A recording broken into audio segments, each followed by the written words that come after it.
조선 후기, 얼었던 흙이노가 아지랑이가 피어오르고 처마 끝에선 봄바람이 살랑살랑 실려오는 어느 화창한 날이었습니다.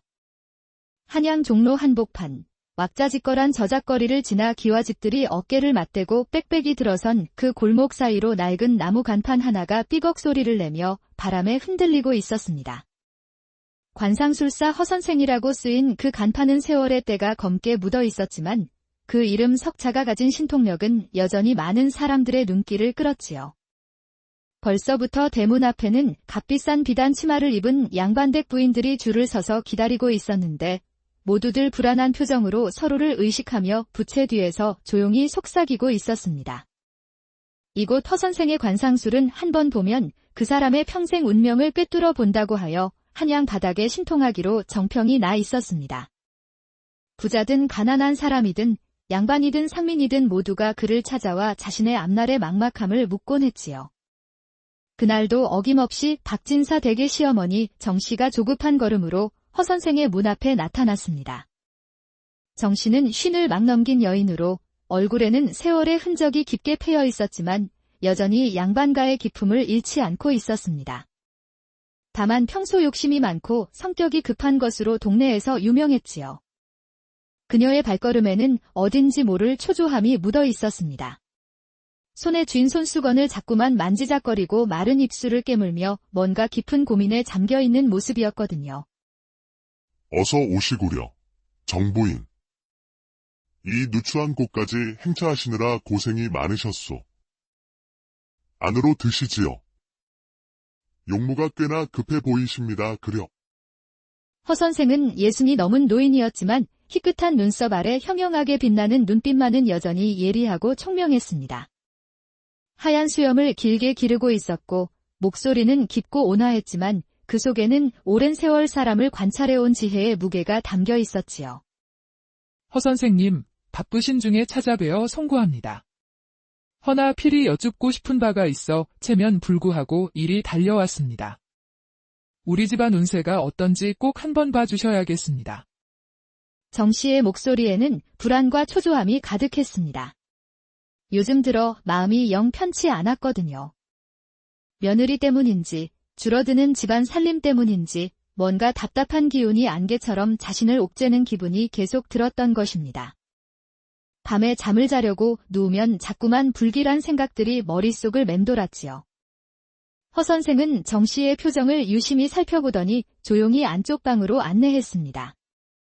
방 안으로 들어서자 코끝을 찌르는 묵직한 치약 내음과 오래된 종이 냄새가 정씨를 맞았습니다. 사방을 가득 메운 고서들과 벽에 걸린 음양오행도는 보는 이를 절로 주눅들게 만드는 기운이 있었어요. 창문으로 스며드는 봄볕이 방 안을 따뜻하게 비추고 있었지만 어딘지 모르게 신비로운 분위기가 감돌았지요. 정씨는 허선생 앞에 앉으며 자꾸만 마른 손으로 치마폭을 만지작거렸습니다. 평소 당당했던 그녀도 이런 자리에서는 긴장하지 않을 수 없었거든요. 부인의 관상은 참으로 흥미롭구려. 이런 관상은 실로 오랜만에 보는구려. 흥미롭다니요. 좋은 겁니까? 나쁜 겁니까? 제발 속 시원히 말씀해 주십시오. 답답하여 숨이 막힐 지경입니다. 정씨의 목소리는 점점 높아졌습니다. 평소 성급한 성격 탓에 이런 애매한 말을 견디지 못했거든요. 손바닥에는 긴장 때문에 식은땀이 맺혔고 심장이 빠르게 뛰고 있었습니다. 서두르지 마시오. 부인, 관상이란 물길과 같아서 성급히 해석할 일이 아니니까요. 지금 부인께서는 아주 큰 물길의 갈림길에 서 있소이다. 갈림길이요? 어떤 갈림길 말씀이십니까? 그렇소.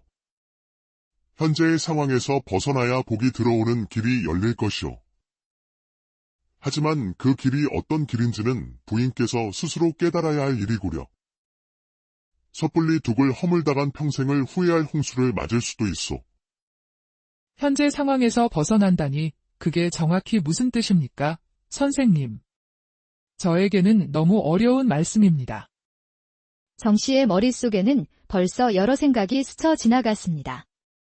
현재 상황이라. 요즘 가장 답답하고 속 터지는 일이 무엇인가? 바로 며느리 김씨 때문이 아닌가? 김씨는 시집 온 지 1년이 되었지만 여전히 정씨의 눈에는 어딘지 시원찮았습니다. 뭘 해도 답답하고 집안 살림도 늘 빠듯하고 상인 집안 출신이라 그런지 양반과 며느리 노릇을 제대로 못하는 것 같았거든요. 부인께서 지금 가장 답답해하고 계신 그 굴레가 있지 않소. 그 굴레에서 벗어나야 진정한 복이 찾아올 터이니. 하지만 명심하시오. 명심할 게 뭡니까? 제발 자세히 말씀해 주십시오. 서두르지 마시오.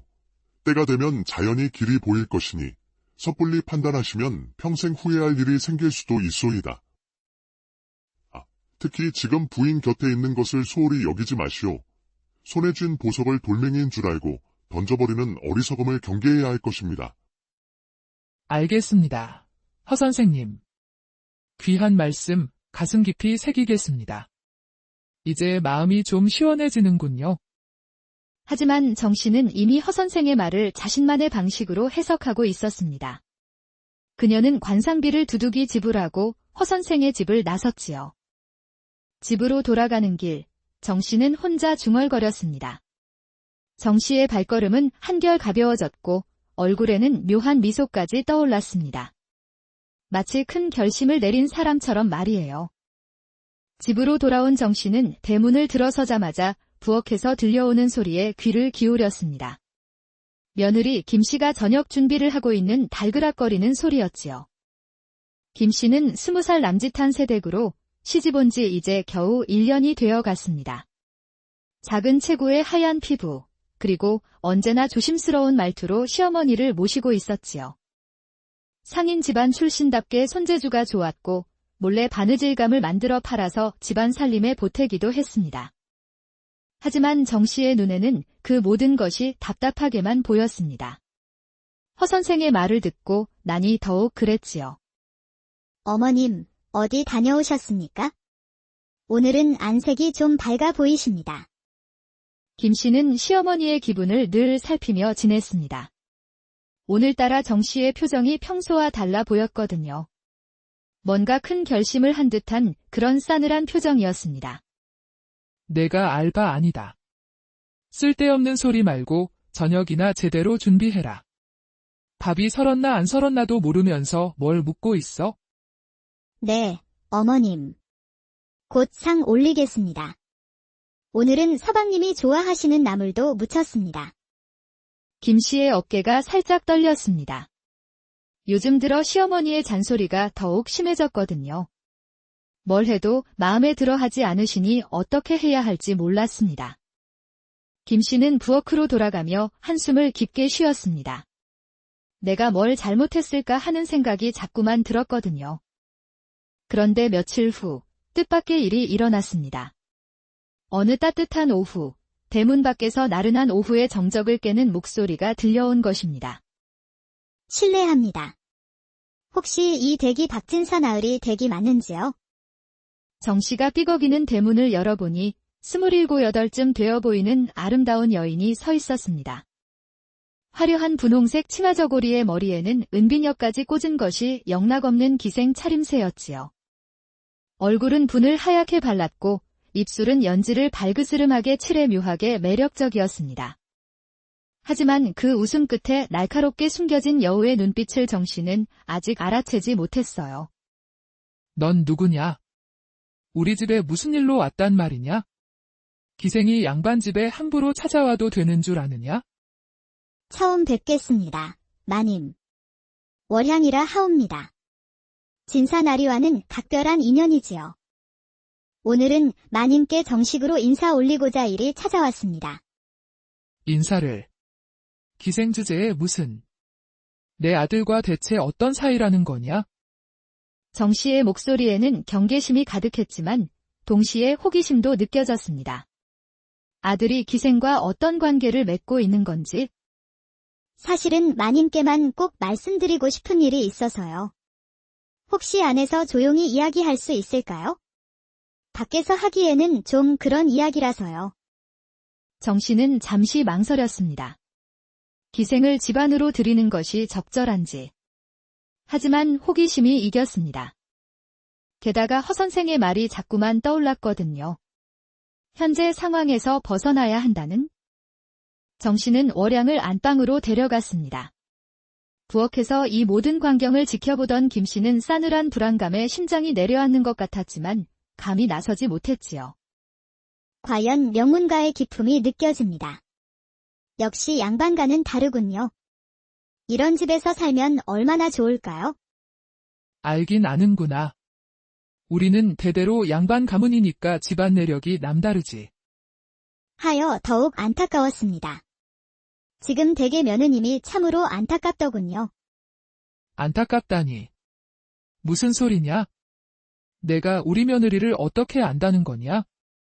진사나리께서 가끔 말씀하시더라고요. 아무래도 상인 집안 출신이다 보니 양반과 며느리 노릇을 제대로 못하신다고. 예의도 부족하고 살림 솜씨도 마님께서 워낙 인자하셔서 그냥 참고 계시는 것 같은데. 그러게 말이다. 내 말이 정말 맞아? 뭘 해도 답답하고 시원찮기만 하니 양반집 며느리가 어떻게 행동해야 하는지도 모르고.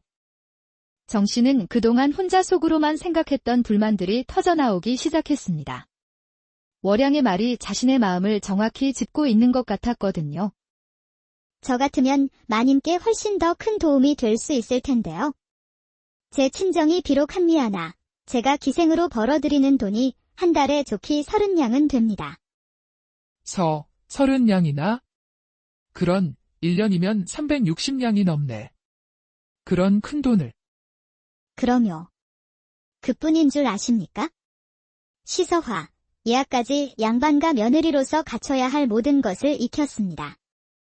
며느리가 되면 마님께서 걱정할 일이 하나도 없을 거예요. 그런 돈을 벌 수 있다니. 그럼 우리 집안 살림도 훨씬 나아질 텐데. 정 씨의 마음이 완전히 흔들렸습니다. 허 선생의 말이 자꾸 떠올랐거든요. 현재 상황에서 벗어나라. 그래, 바로 이런 뜻이었구나. 가난한 며느리 대신 부유한 월양을 며느리로 들이라는 뜻이었던 거야. 정 씨는 자신의 해석이 맞다고 확신했습니다. 마님, 저는 진사나리를 진심으로 연모합니다.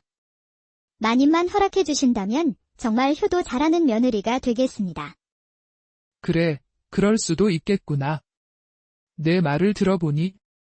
그날 월양은 만족스러운 미소를 지으며 집을 떠났습니다.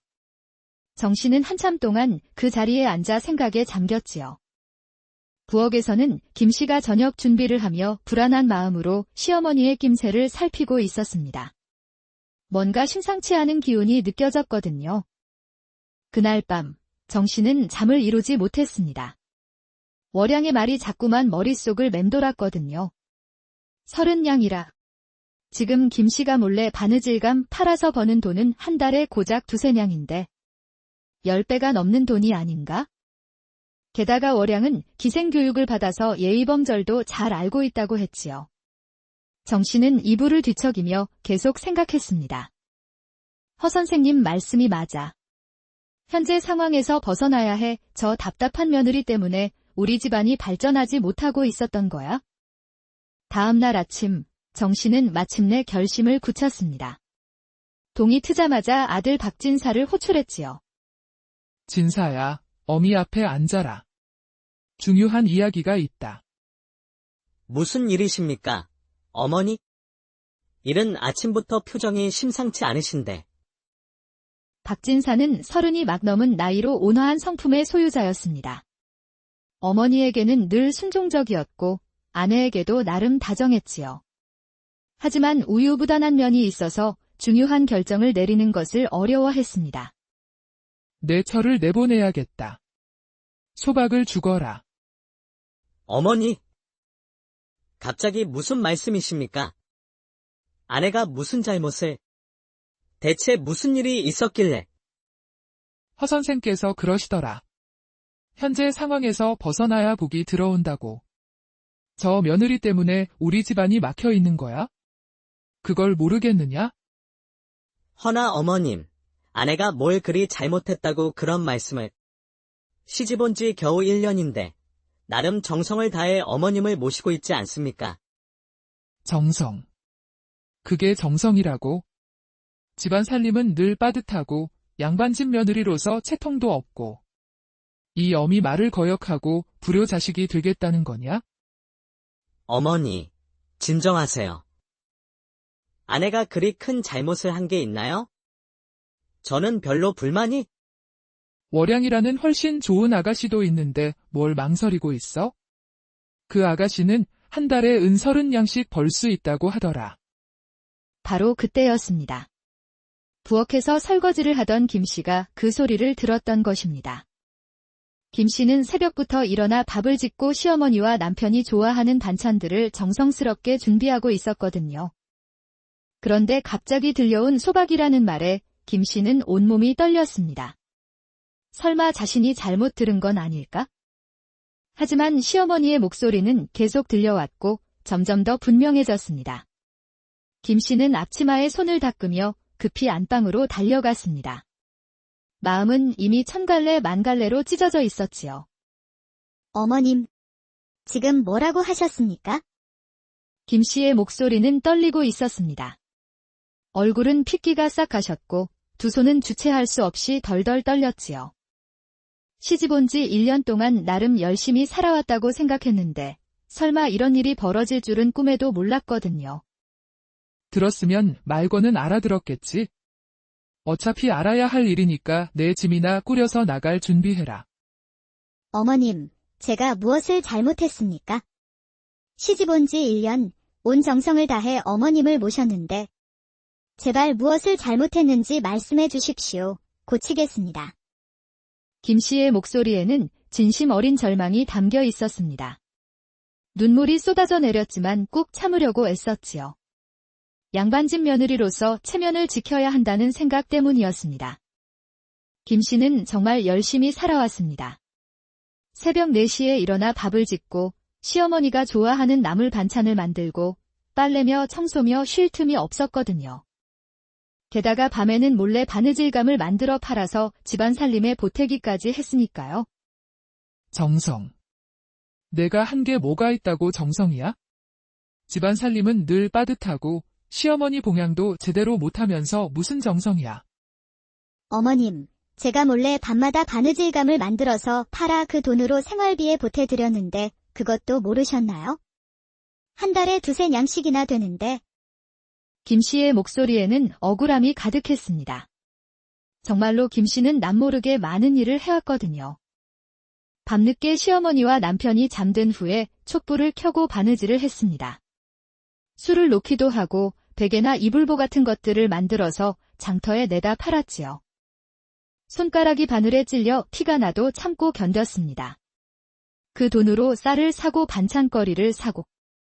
시어머니는 그저 며느리가 살림을 잘한다고만 생각했을 뿐 뒤에 숨은 노력은 전혀 몰랐던 것입니다.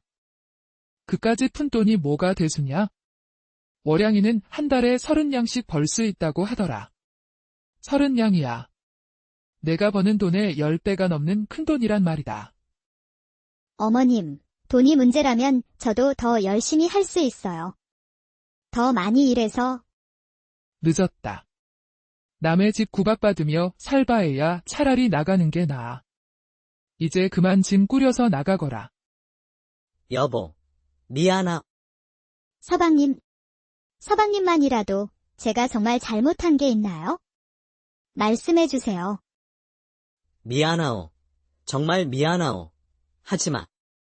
하지만 어미의 뜻을 거스를 수는 없소. 이해해줘. 박진사도 마음이 편하지 않았습니다. 아내가 그렇게 잘못한 것도 없는데? 하지만 어머니의 뜻을 거스를 수는 없었지요. 그것이 그 시대 아들의 도리라고 여겨졌으니까요. 어머님, 제발 한 번만 더 기회를 주세요. 제가 더 잘하겠습니다. 무엇이든 시키시는 대로 하겠어요. 이미 늦었다. 월양이가 오늘 저녁에 또 올 예정이니까 그 전에 나가거라. 그 순간의 침묵은 너무나 무거웠습니다. 김씨의 흐느끼는 소리만이 방 안을 가득 채웠지요. 김씨는 친정어머니가 돌아가시기 전에 해준 말이 떠올랐어요. 얘야, 시집가면 무엇보다 시어머니를 잘 모셔라. 내가 아무리 잘해도 시어머니 마음에 안 들면 살기 어렵다. 항상 겸손하고 부지런하게 살아라. 그 말을 따라 정말 열심히 살았는데 결국 이런 일이 벌어지다니. 알겠습니다, 어머님. 짐을 꾸리겠습니다. 여보, 정말 미안하. 서방님도 어쩔 수 없으시겠지요. 효도가 우선이니까요. 김 씨는 자신의 작은 방으로 돌아가 짐을 꾸리기 시작했습니다. 가져온 것도 별로 없었지만 하나하나가 다 추억이었지요. 시집 올 때 친정에서 가져온 작은 거울, 남편이 결혼 후 처음으로 사준 비녀, 그리고 밤마다 바느질할 때 쓰던 바늘과 실. 특히 바느질 도구들을 보니 눈물이 다시 쏟아졌습니다. 이 작은 바늘로 얼마나 많은 밤을 새웠는지. 손가락 끝에는 아직도 바늘 자국이 남아 있었거든요. 이제 어디로 가야 하지?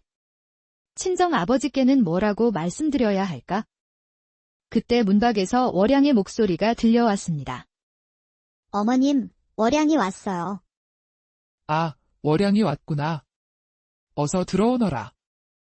김 씨는 그 소리를 들으며 가슴이 더욱 아팠습니다. 자신을 대신할 새로운 며느리가 벌써 와 있다니. 김 씨는 작은 보따리 하나를 들고 뒷문으로 조용히 나갔습니다. 대문으로 나가면 들어오는 월양과 마주칠까 봐서였지요. 마지막으로 한번 집을 돌아봤습니다. 1년 동안 자신의 모든 정성을 쏟았던 그 집이 이제는 남의 집이 되어버린 것입니다. 안녕히 계세요. 그렇게 김 씨는 석양이 지는 길을 혼자 걸어갔습니다. 뒤돌아보고 싶었지만 그럴 용기가 나지 않았어요. 한편 집안에서는 월양이 정 씨와 박진사를 만나 인사를 나누고 있었습니다. 앞으로 일어날 일들을 전혀 모른 채 말이에요. 이렇게 해서 김 씨의 시댁 생활 1년이 끝나고 새로운 실연의 시간이 시작되려 하고 있었습니다. 그 다음 날부터 월양이 박진사 집에 본격적으로 드나들기 시작했습니다. 하지만 이상한 일이 벌어지기 시작했지요. 김 씨가 있을 때는 느끼지 못했던 문제들이 하나둘씩 드러나기 시작한 것입니다. 월양이 처음 온 날 아침이었습니다. 정 씨는 기대에 부풀어 일찍 일어났지요. 월향아, 어서 일어나거라. 아침상을 차려야지. 어머님, 아직 피곤해요. 어젯밤에 늦게 잤더니 조금 더 자면 안 될까요? 그럼 내가 해야겠구나. 정 씨는 혼자 부엌에 나가 아침을 준비했습니다. 김 씨가 있을 때는 새벽 4시만 되면 어김없이 밥 짓는 소리가 들렸는데 이제는 정 씨가 직접 해야 했지요. 하지만 정 씨는 오랫동안 직접 요리를 해본 적이 없었습니다. 밥은 설었고 국은 짜고 반찬은 간이 맞지 않았어요. 박진사는 불만스러운 표정으로 아침을 먹었지만 어머니에게 직접 말하지는 못했습니다. 어머니, 앞으로는 제가 밖에서 사 먹겠습니다. 그럴 필요 없다. 곧 월향이가 익숙해지면 그런데 며칠이 지나도 월양은 집안일에 별로 관심을 보이지 않았습니다. 기생으로 살아오면서 그런 일에 익숙하지 않았거든요. 한 주가 지난 어느 날 월양이 정 씨에게 말을 꺼냈습니다. 어머님, 혼례 준비에 돈이 좀 필요해요. 그럼. 얼마나 들겠느냐? 우리 며느리 될 사람인데 아끼겠느냐? 일단은 연락만 있으면 될 것 같아요. 혼례복도 새로 지어야 하고 폐물도 맞춰야 하고 기생이었지만 이제는 양반과 며느리가 될 거니까 품위 있게 해야죠. 열량이나? 그래도 좀 많은 것 같은데? 요즘 살림이 예전 같지 않아서. 정 씨는 속으로 계산해 봤습니다. 은 10량이면 꽤 큰 돈이었어요. 평상시 한 달 살림비의 서너 배에 해당하는 금액이었거든요. 어머님께서 저를 정말 며느리로 여기신다면 이 정도는 당연한 것 아닌가요? 아니면 마음이 바뀌신 건가요? 아니다. 아니야. 그게 아니라, 알겠다. 열량은 좀 부담스럽지만 우리 며느리 될 사람이니까. 감사해요, 어머님. 정말 좋은 어머니를 두게 되어서 행복해요. 그렇게 첫 번째 돈이 나갔습니다. 정 씨는 그동안 모아둔 돈에서 은 10량을 꺼내 월양에게 주었지요. 하지만 그것은 시작에 불과했습니다. 일주일 후 월양이 또 찾아왔어요. 어머님, 죄송한데 혼례 날짜를 좀 미뤄야 할 것 같아요. 왜? 무슨 일이야? 제가 단골로 모시던 어른이 갑자기 아프셔서 그분이 나으실 때까지는 제가 옆에서 돌봐드려야 해요. 의리상 그럴 수밖에 없어요. 그럼 언제쯤? 한 달, 아니면 2달 정도. 그리고 그분 치료비도 제가 좀 대야 할 것 같아요. 은 5냥만 더. 5냥을 더. 벌써 10냥을 줬는데. 어머님, 저도 어쩔 수 없어요. 그분이 저를 키워주신 은인이거든요. 죽어가시는데 어떻게 모른 척할 수 있겠어요? 정 씨는 또 마음이 약해졌습니다. 결국은 5냥을 더 주었지요. 그렇게 한 달이 지났습니다. 월양은 갖가지 핑계로 돈을 가져갔지만 혼례 이야기는 계속 미뤄졌지요. 그런데 더 큰 문제가 생겼습니다. 집안 살림이 눈에 띄게 엉망이 되기 시작한 것입니다. 김 씨가 있을 때는 몰랐는데 그녀가 얼마나 많은 일을 해왔는지 이제야 알게 되었어요. 집안 청소, 빨래, 요리, 그리고 무엇보다 매달 들어오던 바느질 수입이 완전히 끊어진 것입니다. 어머니, 이게 뭡니까? 쌀독이 거의 바닥이 났잖아요. 그게. 월양이가 혼례 준비한다고 쌀도 좀 가져가고. 월양이. 그년이 가져간 돈만 얼마인데요. 은 20냥이 넘지 않습니까? 어머니는 정신이 있으신 겁니까? 박진사의 목소리에는 깊은 분노가 섞여 있었습니다. 그동안 참고 있었던 불만이 터져나온 것이지요. 하지만 곧 혼례를 올리면 다 괜찮아질 거야. 그때가 되면 한 달에 30냥씩. 월양이가 그렇게 약속했단다. 정말 그럴까요? 지금까지 한 번이라도 약속을 지킨 적이 있나요? 핑계만 대면서 돈만 가져가고. 박진사의 목소리에는 깊은 실망이 배어 있었습니다. 그리고 문득 예전 생각이 났지요. 예전에는 아내가 있을 때는 이렇지 않았는데. 지금 와서 그년 생각을 하는 게냐? 내가 소박하자고 했잖아. 제가 그런 말을 했나요? 어머니께서 하라고 하셔서. 그래도 그때가 더 나았던 것 같습니다. 집안이 이렇게 엉성하지도 않았고 살림도 넉넉했는데. 그런 소리 하지 마라. 곧 좋아질 거야. 하지만 정 씨 마음속에도 불안이 스며들고 있었습니다. 뭔가 잘못되어가고 있다는 느낌. 허 선생의 말과는 정반대로 흘러가고 있는 것 같은 느낌 말이에요. 그런데 더 큰 충격이 기다리고 있었습니다. 한 달 후, 동네 아주머니가 정 씨에게 충격적인 소식을 전해준 것입니다. 정 씨, 혹시 월양이라는 기생 아가씨 아시죠? 무슨 일이길래 그러시오? 그 아가씨가 다른 남자와 자주 다니는 걸 봤어요. 그것도 꽤 친밀하게. 뭐라고요? 제가 잘못 본 건지는 모르겠지만 시장에서 둘이서 정답게 물건을 고르는 걸 봤거든요. 혹시 정 씨와 관련이 있나 싶어서. 정 씨는 그 말을 듣고 머리가 하얗게 변했습니다. 설마 그런 일이. 그날 밤, 정 씨는 잠을 이루지 못했습니다. 온갖 생각이 머릿속을 스쳐 지나갔거든요. 혹시 월양이 자신을 속인 건 아닐까? 처음부터 돈만 노린 건 아닐까? 2달이 더 지났습니다. 집안 형편은 갈수록 나빠졌고 월양은 여전히 혼례 이야기만 미루고 있었지요. 급기야 쌀독이 완전히 비었습니다. 겨울이 다가오는데 땔감 준비도 제대로 할 수 없었어요. 그동안 김 씨가 벌어오던 바느질 수입이 얼마나 중요했는지 이제야 절실히 깨달았지만 이미 늦었습니다. 견디다 못한 정 씨는 어느 추운 겨울날 다시 허 선생을 찾아갔습니다. 이번에는 예전과 달리 초라한 행색이었지요. 치마도 낡았고 얼굴도 많이 여위어 있었습니다. 몇 달 사이에 완전히 다른 사람이 된 것 같았어요. 허 선생님. 허 선생님 계십니까? 정보인이시군요. 그런데 어쩐 일로 이렇게? 그동안 무슨 일이 있던 게요? 많이 야위셨구려. 허 선생은 정 씨의 변한 모습을 보고 깜짝 놀랐습니다. 몇 달 전만 해도 당당하고 기세등등했던 그녀가 이제는 완전히 다른 사람이 되어 있었거든요.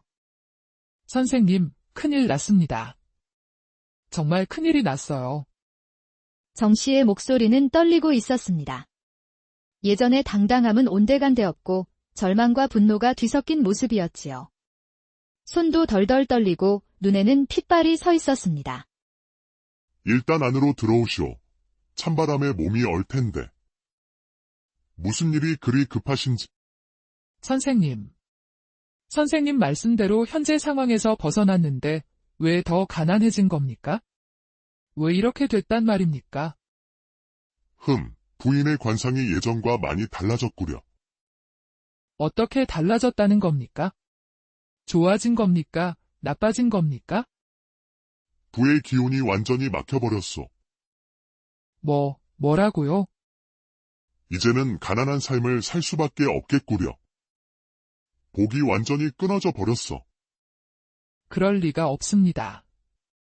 분명 선생님께서 벗어나야 한다고, 현재 상황에서 벗어나야 복이 온다고 하셨잖아요.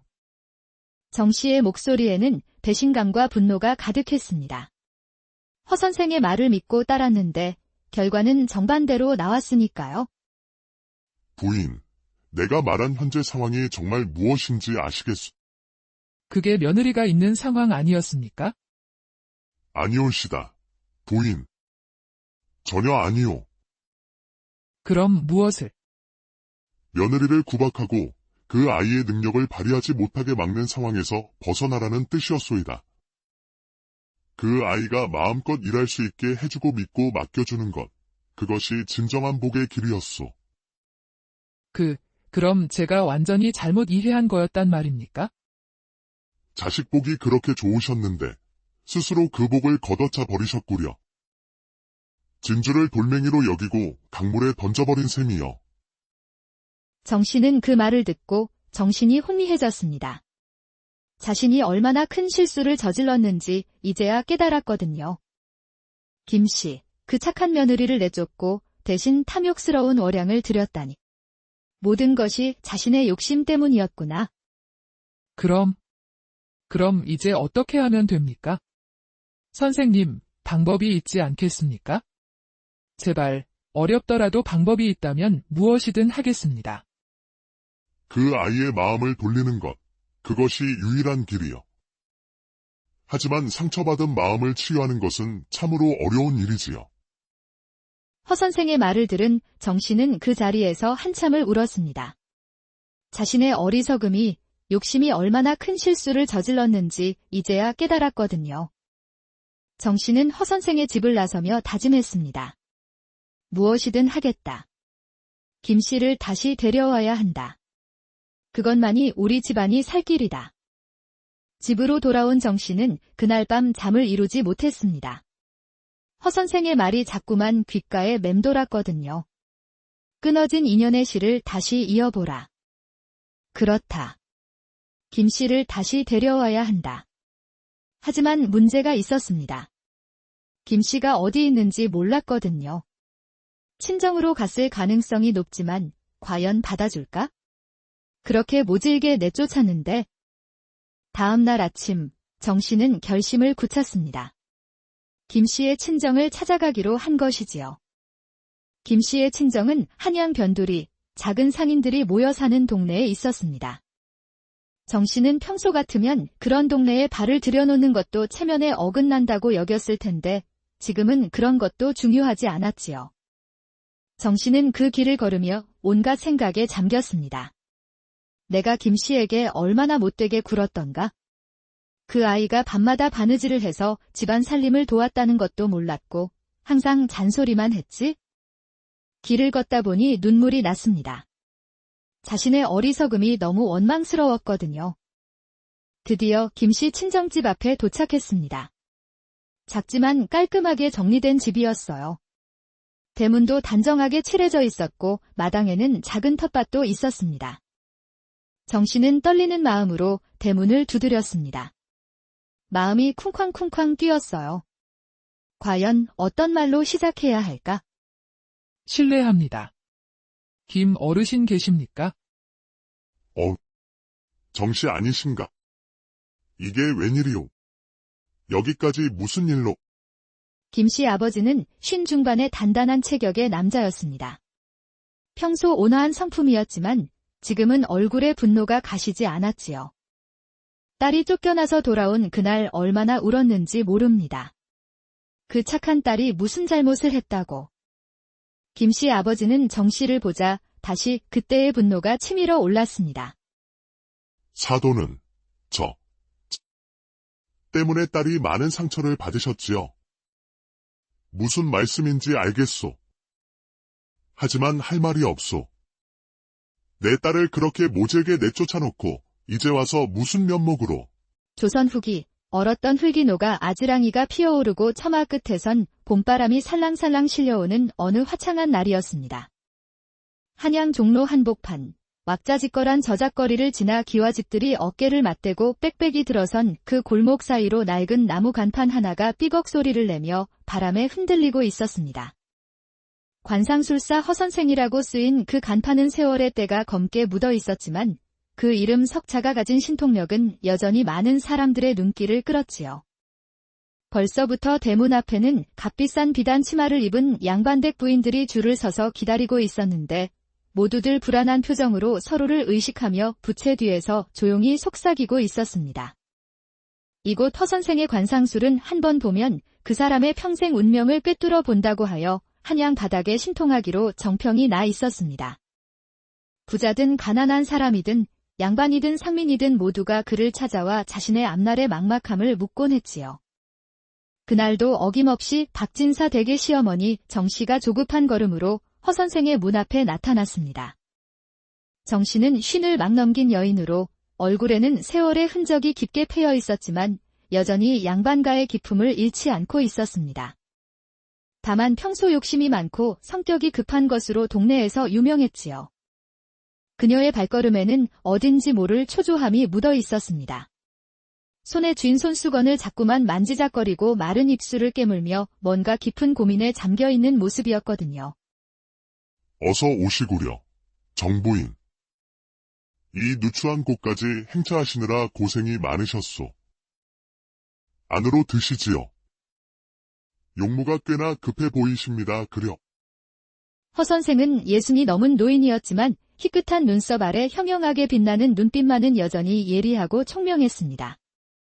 하얀 수염을 길게 기르고 있었고 목소리는 깊고 온화했지만 그 속에는 오랜 세월 사람을 관찰해온 지혜의 무게가 담겨 있었지요. 허선생님, 바쁘신 중에 찾아뵈어 송구합니다. 허나 필히 여쭙고 싶은 바가 있어 체면 불구하고 일이 달려왔습니다. 우리 집안 운세가 어떤지 꼭 한번 봐주셔야겠습니다. 정 씨의 목소리에는 불안과 초조함이 가득했습니다. 요즘 들어 마음이 영 편치 않았거든요. 며느리 때문인지 줄어드는 집안 살림 때문인지 뭔가 답답한 기운이 안개처럼 자신을 옥죄는 기분이 계속 들었던 것입니다. 밤에 잠을 자려고 누우면 자꾸만 불길한 생각들이 머릿속을 맴돌았지요. 허선생은 정 씨의 표정을 유심히 살펴보더니 조용히 안쪽 방으로 안내했습니다. 방 안으로 들어서자 코끝을 찌르는 묵직한 치약 내음과 오래된 종이 냄새가 정 씨를 맞았습니다. 사방을 가득 메운 고서들과 벽에 걸린 음양오행도는 보는 이를 절로 주눅들게 만드는 기운이 있었어요. 창문으로 스며드는 봄볕이 방 안을 따뜻하게 비추고 있었지만 어딘지 모르게 신비로운 분위기가 감돌았지요.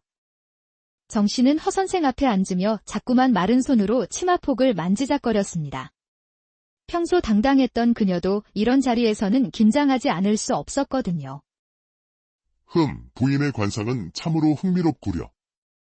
이런 관상은 실로 오랜만에 보는구려. 흥미롭다니요. 좋은 겁니까? 나쁜 겁니까? 제발 속 시원히 말씀해 주십시오. 답답하여 숨이 막힐 지경입니다. 정 씨의 목소리는 점점 높아졌습니다. 평소 성급한 성격 탓에 이런 애매한 말을 견디지 못했거든요. 손바닥에는 긴장 때문에 식은땀이 맺혔고 심장이 빠르게 뛰고 있었습니다. 서두르지 마시오. 부인. 관상이란 물길과 같아서 성급히 해석할 일이 아니니까요. 지금 부인께서는 아주 큰 물길의 갈림길에 서 있소이다. 갈림길이요? 어떤 갈림길 말씀이십니까? 그렇소. 현재의 상황에서 벗어나야 복이 들어오는 길이 열릴 것이오. 하지만 그 길이 어떤 길인지는 부인께서 스스로 깨달아야 할 일이구려. 섣불리 둑을 허물다간 평생을 후회할 홍수를 맞을 수도 있소. 현재 상황에서 벗어난다니 그게 정확히 무슨 뜻입니까, 선생님? 저에게는 너무 어려운 말씀입니다. 정 씨의 머릿속에는 벌써 여러 생각이 스쳐 지나갔습니다. 현재 상황이라. 요즘 가장 답답하고 속 터지는 일이 무엇인가? 바로 며느리 김 씨 때문이 아닌가? 김 씨는 시집 온 지 1년이 되었지만 여전히 정 씨의 눈에는 어딘지 시원찮았습니다. 뭘 해도 답답하고 집안 살림도 늘 빠듯하고 상인 집안 출신이라 그런지 양반과 며느리 노릇을 제대로 못하는 것 같았거든요. 부인께서 지금 가장 답답해하고 계신 그 굴레가 있지 않소. 그 굴레에서 벗어나야 진정한 복이 찾아올 터이니. 하지만 명심하시오. 명심할 게 뭡니까? 제발 자세히 말씀해 주십시오. 서두르지 마시오. 때가 되면 자연히 길이 보일 것이니 섣불리 판단하시면 평생 후회할 일이 생길 수도 있소이다. 특히 지금 부인 곁에 있는 것을 소홀히 여기지 마시오. 손에 쥔 보석을 돌멩이인 줄 알고 던져버리는 어리석음을 경계해야 할 것입니다. 알겠습니다. 허 선생님. 귀한 말씀 가슴 깊이 새기겠습니다. 이제 마음이 좀 시원해지는군요. 하지만 정 씨는 이미 허 선생의 말을 자신만의 방식으로 해석하고 있었습니다. 그녀는 관상비를 두둑이 지불하고 허 선생의 집을 나섰지요. 집으로 돌아가는 길, 정 씨는 혼자 중얼거렸습니다. 정 씨의 발걸음은 한결 가벼워졌고 얼굴에는 묘한 미소까지 떠올랐습니다. 마치 큰 결심을 내린 사람처럼 말이에요. 집으로 돌아온 정 씨는 대문을 들어서자마자 부엌에서 들려오는 소리에 귀를 기울였습니다. 며느리 김 씨가 저녁 준비를 하고 있는 달그락거리는 소리였지요. 김 씨는 20살 남짓한 세댁으로 시집 온 지 이제 겨우 1년이 되어 갔습니다. 작은 체구의 하얀 피부, 그리고 언제나 조심스러운 말투로 시어머니를 모시고 있었지요. 상인 집안 출신답게 손재주가 좋았고 몰래 바느질감을 만들어 팔아서 집안 살림에 보태기도 했습니다. 하지만 정 씨의 눈에는 그 모든 것이 답답하게만 보였습니다. 허 선생의 말을 듣고 나니 더욱 그랬지요. 어머님, 어디 다녀오셨습니까? 오늘은 안색이 좀 밝아 보이십니다. 김 씨는 시어머니의 기분을 늘 살피며 지냈습니다.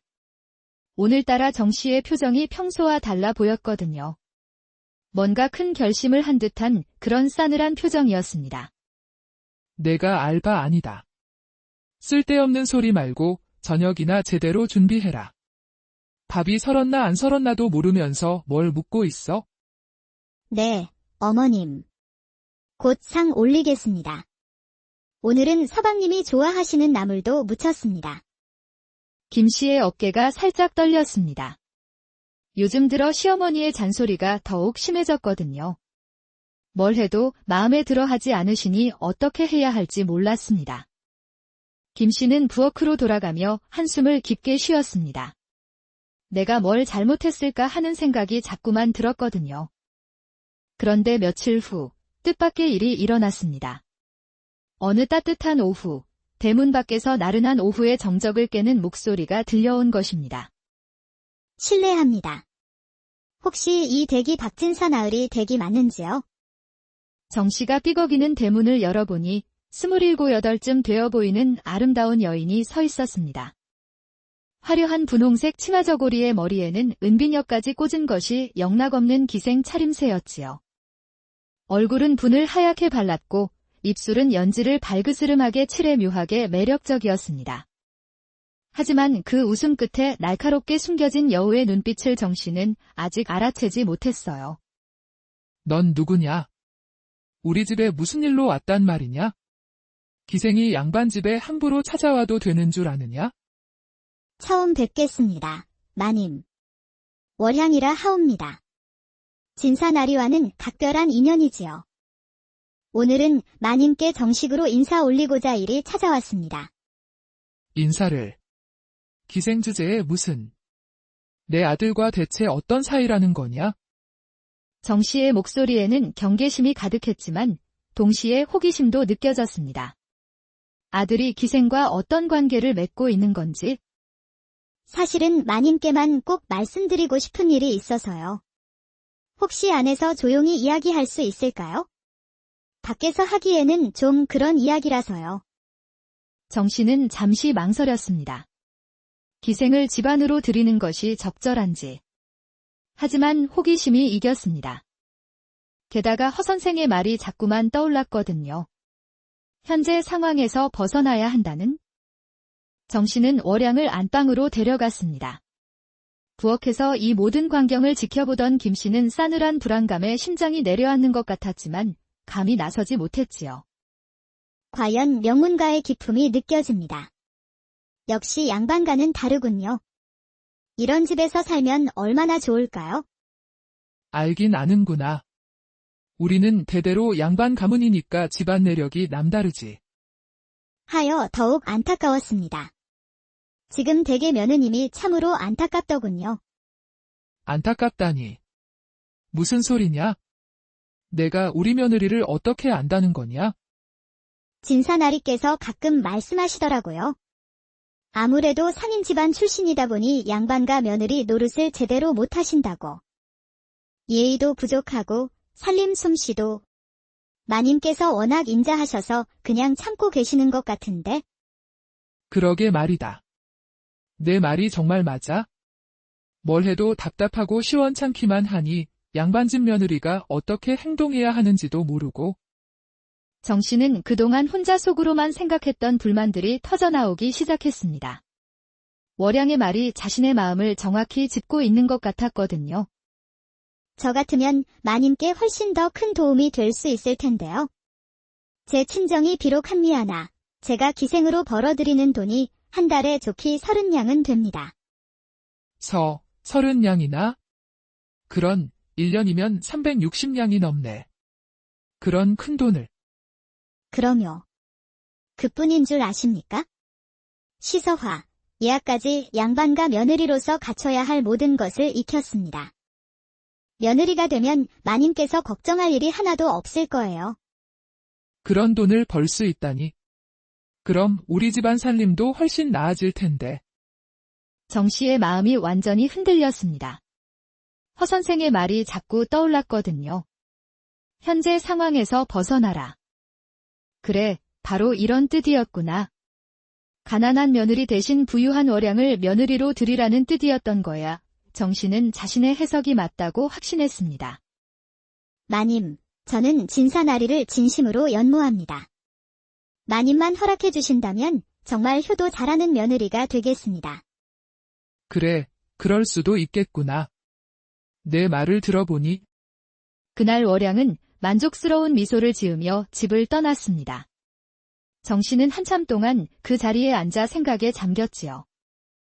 부엌에서는 김 씨가 저녁 준비를 하며 불안한 마음으로 시어머니의 낌새를 살피고 있었습니다. 뭔가 심상치 않은 기운이 느껴졌거든요. 그날 밤, 정 씨는 잠을 이루지 못했습니다. 월양의 말이 자꾸만 머릿속을 맴돌았거든요. 30냥이라. 지금 김 씨가 몰래 바느질감 팔아서 버는 돈은 한 달에 고작 2~3냥인데 10배가 넘는 돈이 아닌가? 게다가 월양은 기생교육을 받아서 예의범절도 잘 알고 있다고 했지요. 정 씨는 이불을 뒤척이며 계속 생각했습니다. 허 선생님 말씀이 맞아. 현재 상황에서 벗어나야 해. 저 답답한 며느리 때문에 우리 집안이 발전하지 못하고 있었던 거야? 다음 날 아침, 정 씨는 마침내 결심을 굳혔습니다. 동이 트자마자 아들 박진사를 호출했지요. 진사야, 어미 앞에 앉아라. 중요한 이야기가 있다. 무슨 일이십니까? 어머니? 이른 아침부터 표정이 심상치 않으신데. 박진사는 30이 막 넘은 나이로 온화한 성품의 소유자였습니다. 어머니에게는 늘 순종적이었고 아내에게도 나름 다정했지요. 하지만 우유부단한 면이 있어서 중요한 결정을 내리는 것을 어려워했습니다. 내 처를 내보내야겠다. 소박을 죽어라. 어머니! 갑자기 무슨 말씀이십니까? 아내가 무슨 잘못을, 대체 무슨 일이 있었길래? 허 선생께서 그러시더라. 현재 상황에서 벗어나야 복이 들어온다고. 저 며느리 때문에 우리 집안이 막혀 있는 거야? 그걸 모르겠느냐? 허나 어머님, 아내가 뭘 그리 잘못했다고 그런 말씀을. 시집 온 지 겨우 1년인데 나름 정성을 다해 어머님을 모시고 있지 않습니까? 정성. 그게 정성이라고?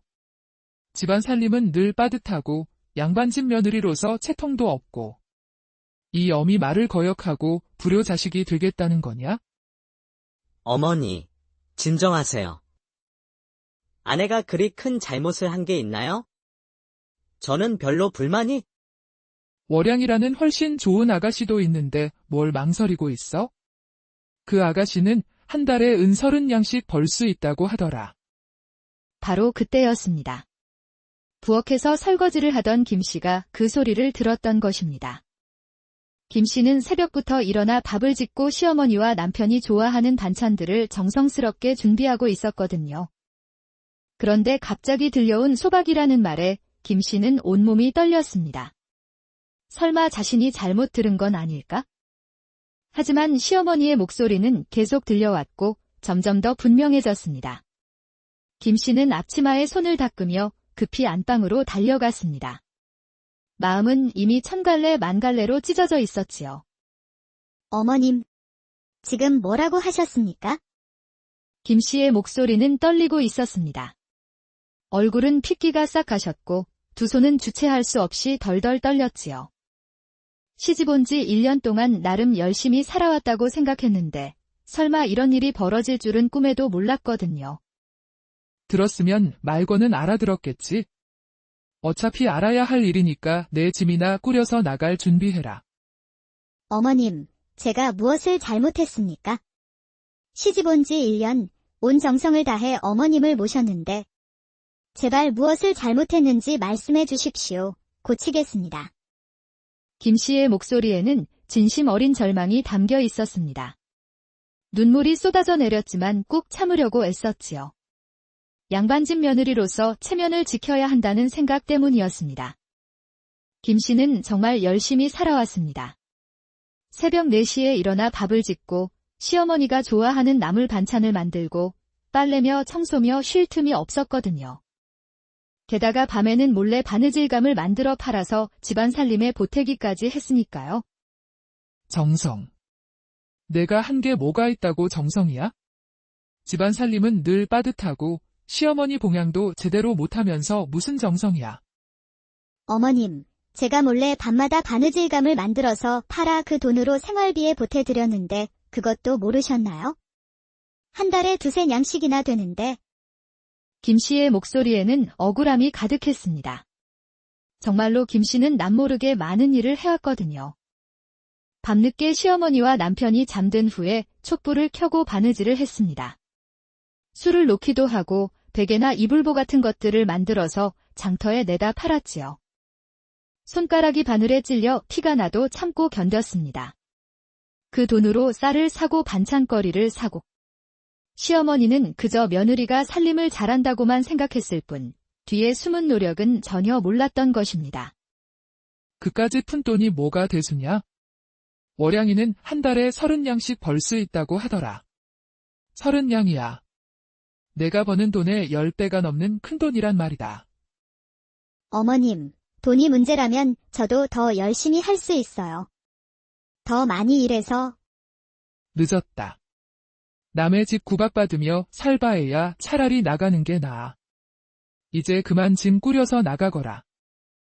여보, 미안하. 서방님, 서방님만이라도 제가 정말 잘못한 게 있나요? 말씀해 주세요. 미안하오. 정말 미안하오. 하지만 어미의 뜻을 거스를 수는 없어. 이해해줘. 박진사도 마음이 편하지 않았습니다. 아내가 그렇게 잘못한 것도 없는데? 하지만 어머니의 뜻을 거스를 수는 없었지요. 그것이 그 시대 아들의 도리라고 여겨졌으니까요. 어머님, 제발 한 번만 더 기회를 주세요. 제가 더 잘하겠습니다. 무엇이든 시키시는 대로 하겠어요. 이미 늦었다. 월양이가 오늘 저녁에 또 올 예정이니까 그 전에 나가거라. 그 순간의 침묵은 너무나 무거웠습니다. 김씨의 흐느끼는 소리만이 방 안을 가득 채웠지요. 김씨는 친정 어머니가 돌아가시기 전에 해준 말이 떠올랐어요. 얘야, 시집가면 무엇보다 시어머니를 잘 모셔라. 내가 아무리 잘해도 시어머니 마음에 안 들면 살기 어렵다. 항상 겸손하고 부지런하게 살아라. 그 말을 따라 정말 열심히 살았는데 결국 이런 일이 벌어지다니. 알겠습니다, 어머님. 짐을 꾸리겠습니다. 여보, 정말 미안하. 서방님도 어쩔 수 없으시겠지요. 효도가 우선이니까요. 김씨는 자신의 작은 방으로 돌아가 짐을 꾸리기 시작했습니다. 가져온 것도 별로 없었지만 하나하나가 다 추억이었지요. 시집 올 때 친정에서 가져온 작은 거울, 남편이 결혼 후 처음으로 사준 비녀, 그리고 밤마다 바느질할 때 쓰던 바늘과 실. 특히 바느질 도구들을 보니 눈물이 다시 쏟아졌습니다. 이 작은 바늘로 얼마나 많은 밤을 새웠는지. 손가락 끝에는 아직도 바늘 자국이 남아 있었거든요. 이제 어디로 가야 하지? 친정 아버지께는 뭐라고 말씀드려야 할까? 그때 문밖에서 월양의 목소리가 들려왔습니다. 어머님, 월양이 왔어요. 아, 월양이 왔구나. 어서 들어오너라. 김씨는 그 소리를 들으며 가슴이 더욱 아팠습니다. 자신을 대신할 새로운 며느리가 벌써 와 있다니. 김씨는 작은 보따리 하나를 들고 뒷문으로 조용히 나갔습니다. 대문으로 나가면 들어오는 월양과 마주칠까 봐서였지요. 마지막으로 한번 집을 돌아봤습니다. 1년 동안 자신의 모든 정성을 쏟았던 그 집이 이제는 남의 집이 되어버린 것입니다. 안녕히 계세요. 그렇게 김씨는 석양이 지는 길을 혼자 걸어갔습니다. 뒤돌아보고 싶었지만 그럴 용기가 나지 않았어요. 한편 집안에서는 월양이 정씨와 박진사를 만나 인사를 나누고 있었습니다. 앞으로 일어날 일들을 전혀 모른 채 말이에요. 이렇게 해서 김씨의 시댁 생활 1년이 끝나고 새로운 실연의 시간이 시작되려 하고 있었습니다. 그 다음 날부터 월양이 박진사 집에 본격적으로 드나들기 시작했습니다. 하지만 이상한 일이 벌어지기 시작했지요. 김씨가 있을 때는 느끼지 못했던 문제들이 하나둘씩 드러나기 시작한 것입니다. 월양이 처음 온 날 아침이었습니다. 정씨는 기대에 부풀어 일찍 일어났지요. 월향아, 어서 일어나거라. 아침상을 차려야지. 어머님, 아직 피곤해요. 어젯밤에 늦게 잤더니 조금 더 자면 안 될까요? 그럼 내가 해야겠구나. 정씨는 혼자 부엌에 나가 아침을 준비했습니다. 김씨가 있을 때는 새벽 4시만 되면 어김없이 밥 짓는 소리가 들렸는데 이제는 정씨가 직접 해야 했지요. 하지만 정씨는 오랫동안 직접 요리를 해본 적이 없었습니다. 밥은 서럽고 국은 짜고 반찬은 간이 맞지 않았어요. 박진사는 불만스러운 표정으로 아침을 먹었지만 어머니에게 직접 말하지는 못했습니다. 어머니, 앞으로는 제가 밖에서 사 먹겠습니다. 그럴 필요 없다. 곧 월양이가 익숙해지면 그런데 며칠이 지나도 월양은 집안일에 별로 관심을 보이지 않았습니다. 기생으로 살아오면서 그런 일에 익숙하지 않았거든요. 한 주가 지난 어느 날 월양이 정씨에게 말을 꺼냈습니다. 어머님, 혼례 준비에 돈이 좀 필요해요. 그럼. 얼마나 들겠느냐? 우리 며느리 될 사람인데 아끼겠느냐? 일단은 연락만 있으면 될 것 같아요. 혼례복도 새로 지어야 하고, 패물도 맞춰야 하고, 기생여친